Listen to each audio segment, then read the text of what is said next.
First time you've heard of Sentinels, at least? Okay, so what if the Sentinels are emanators of nihility and she becomes the 13th emanator and she's the not? What if that's what it is? Is that crazy? Is that crazy to think about? All right, you guys want to say hi to YouTube? Hi, YouTube.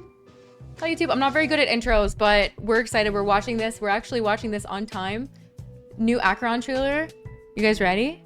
You still remember why Izumo forged these blades? I'm expecting greatness. Not gonna lie. Because in times past, when the Yao Yorozu no Kami descended here, they wrought death and disaster on this world and its people. To save the world, Izumo splintered 70,033 blades and forged them into the 12 Sentinels. The first was truth, forged by the Sovereign of Revelation. Oh my. It could teach mortals the way of the law and create miracles from the deconstruction. They love big of all swords. things. The second was sky, forged by the eternal zenith. It could form a barrier from the firmament and prevent the innumerable gods of misery from passing through. The third was howl, able to summon lightning to rend the heavens and meteors to rain down divine punishment. Oh wow. The fourth was mist, able to break earth and tear cloud with biting wind and rain. The fifth was frost, freezing the land in an instant. The sixth was fate. It sounds like they're talking about the eons, kind of? And death. Then there was flare, thought, root, form, bind, maw. But not really. With those sentinels, we seized on tomorrow's expectation, winning victory after victory, until... All of them were broken. The price of every victory was a world in its entirety. And Oh in wow. the end, that The animation for entirety this was is lost. And so Izumo splintered 12 sentinels and forged them into Izumo. tomb bearers. The first was origin. The second was end. This is a lot of lore. The world forged 70,047 blades, and only one could save Izumo. But you and I both know, the road to salvation does not exist. There is no trace of tomorrow. Resisting the Kamigami, humanity will eventually become Oni. Yeah. We pawned everything, all for the destruction of two worlds. In times past, This is crazy. Takamagahara, upon which the Kami descended, was surely as beautiful as Izumo. So, Wow. do you still remember why Izumo forged these blades? Because of a lie. An end that never existed. We long since strode into their shadow. Each step forward one that we can never walk back. Until the last blade is forged into... Wow. Not.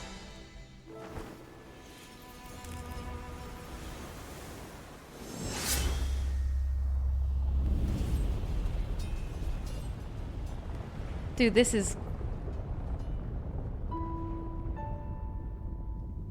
I knew this world was fleeting. That's a black hole. And yet... And yet... Yeah. Holy my god. They dropped so much. Dude, they're so good at generating views because there is no one on this planet that can take in every single ounce of information that they just gave us right there in one watch. My god. Do you know how much information that they just gave us right there? They love to give us lore information through videos.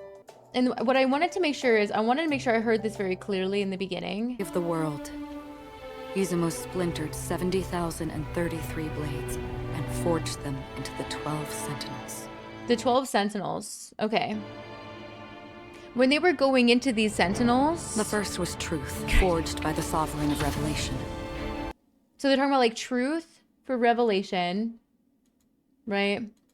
And then they started talking, and when she was talking about each of Way these, of the law and create all things, forged by the I was getting eternal nihility self. vibes It here. could form a barrier right? from the firmament. It felt like nihility vibes right here. And then when I was looking through, The third was Howl, able to summon lightning to rend the heaven. this, I don't know what this is. Maybe we haven't even come across that yet. But then it looked like they were talking about destruction a little bit when they were talking about fire. It looked like they were talking about remembrance right here. But I feel like these are probably very different things. But that was just something that came to my mind. She definitely looks like an Oni. I got a lot of Inazuma. Like she's now starting to look like her counterparts in the other Hoyoverse games. But there's just like, this is such a dark past and it obviously explains a lot. But at the same time, I have no, like I'm gonna have to watch this like probably 10 more times. The first was Ori. Crazy. They're showing her red blade. They talked about that a lot. That they wanted her to be like colorless except for the red. Until the last blade is forged into. So was this the last blade that was forged? They forged over 70,000 blades? And creates the red blade? Stop, is that what it was? Wei long since strode into their shadow. I feel like the Nihility Eon crushed Each this step planet. forward one that we can never walk back. Yeah, you see the blood dripping down her face onto the horns, or onto her weapon. Until the last blade is forged into. Not. Wait, okay, so she has her blade. Horns are disappearing. It's like she loses it, and that's why this is when she goes sicko mode. It looks like she loses her horns when she's in this form. Wow, there's so much going on right here, guys. Like, look at this, man. I knew this world was fleeting. And yet. Dang. And yet. Dude, there's so much to take in here, chat. This is like Game of Thrones, but blades everywhere. Honestly, though, this had to have been the Nihility Eon that destroyed this planet, surely. Like the way that the beings are that she was fighting, they look like goo rising up from, like, it's. And maybe she fought her way through this and that's why she was granted the power. Oh man. To wield the blade, maybe? Ooh, kind of like how in order to have delusions in Genshin, you have to give up your identity or basically you go insane and you're no longer able to wield such a thing. Every victory was a world in its entirety. So every victory was a world in its entirety. They're talking about The price of every victory was a world in its winning victory after victory. Until. all of them were broken. interesting. The price of every victory was a world in its entirety. And in the end, that entirety was lost. Are the sludge monsters she fights separate monsters or the people that we no longer see? They kind of, like, everything is, like, this just looks... I'm gonna have to go through the Eon lore. Read through Nihility again. The 13th Sentinel? Do you think it's her? Oh my gosh, I just had a thought. Okay, but question is, and I don't want to come across dumb, these Sentinels, is this the first time that we've heard about this information within HSR itself? I don't know. Because this video seemed more focused on the Nihility, like, Eon than anything.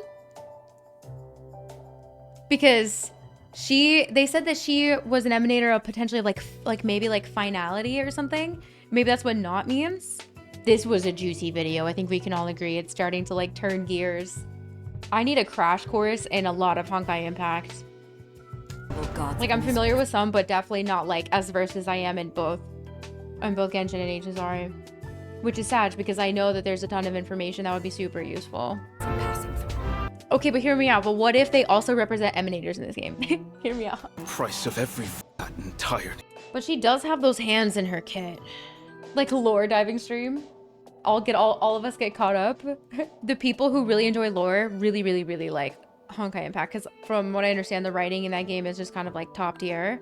But it's also a much more established game where you'd have to get through a lot of story in the beginning and get caught up to some of the juicier part. But I've only ever heard incredible things for the story writing for Honkai Impact. Who was A's or Makoto's best friend? No. Who was A's? Mikoshi Chiyo? I think I'm thinking of Chiyo. I think that's what I'm thinking of. Dude, look at here, man. I mean, this is probably, this is obviously fan art, but like, bruh, look at here. So Reason, Void, Wind, Ice, Death, Fire, Sentient, Star, Dominance, Binding, and Corruption. Okay. Hersher Parallels go hard on this one. So that's what everyone is saying, is it's definitely Hersher's. Damn. This was very good though. Like this just got my brain turning, and I want to be able to understand it more, and I'm sad because I feel like not having more HSR knowledge is like kneecapping me a little bit, but it's okay. Like, she's doing such an incredible job with the voice acting. Seriously. I think that she was such an incredible choice for an English VA. She's doing such a good job. We're definitely gonna like. Shall we creep the comments?